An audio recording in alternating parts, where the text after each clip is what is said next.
Once again, a presidential candidate is visiting the Scenic City. Good evening. I'm Calvin Snake. And I'm Latricia Thomas. Republican contender Marco Rubio is in Chattanooga for a campaign rally. News Channel 9's Catherine Marchand joins us now live from the Lindsay Street Hall where that rally is going on. Catherine. Calvin, Latricia, a lot of excited people out here tonight to hear from Marco Rubio. We had one couple that we met that drove all the way from Indiana. They said they drove 8.5 hours just because they wanted to see Marco Rubio and show their support. But we also had some people that just walked a few feet from UTC. A lot of students here that were excited to hear from Marco Rubio and hear his message. They say that he's a fresh face, a younger guy that they feel that they can really connect with, somebody that himself had over $100,000 in student loans. He touched on that generational connection a little bit in his speech today. This election has become a generational choice, not simply between political parties or ideologies or even names on a ballot. This election is a generational choice about our identity, about what kind of country we will be in the 21st century. The road we are on right now will diminish us. If we keep doing what we are doing now, you and I will be the first generation in American history who will leave our children and our grandchildren worse off than ourselves.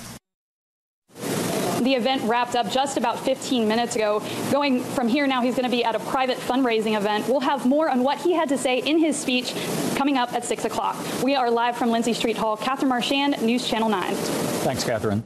Republican presidential candidate Marco Rubio is in town for a campaign rally. News Channel 9's Catherine Marchand joins us now live from the Lindsay Street Hall with more. Catherine. Kim, Calvin, the setting was much smaller and more intimate than we saw a few weeks ago when Senator Ted Cruz was in town, but there was still a lot of energy here for Senator Rubio. He started and ended his speech by speaking about the American dream, which is something that he references often in his speeches as the son of Cuban immigrants. He said his father was a bartender, and he wants to ensure that this country remains a place where the son of a bartender can end up running for president of the United States. The crowd here was really full of young people. I spoke to several UTC students who came out to hear his ideas about student loan debt and the rising cost of college education. Rubio also mentioned that there needs to be a greater emphasis on training people for vocational careers. We have a one-size-fits-all higher education system.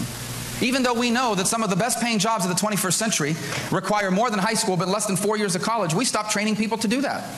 We have a college system that's become a monopoly. They charge whatever they want.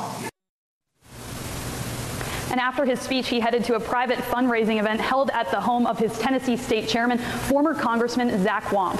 Reporting live from Lindsay Street Hall, Catherine Marchand, News Channel 9. Thanks, Catherine.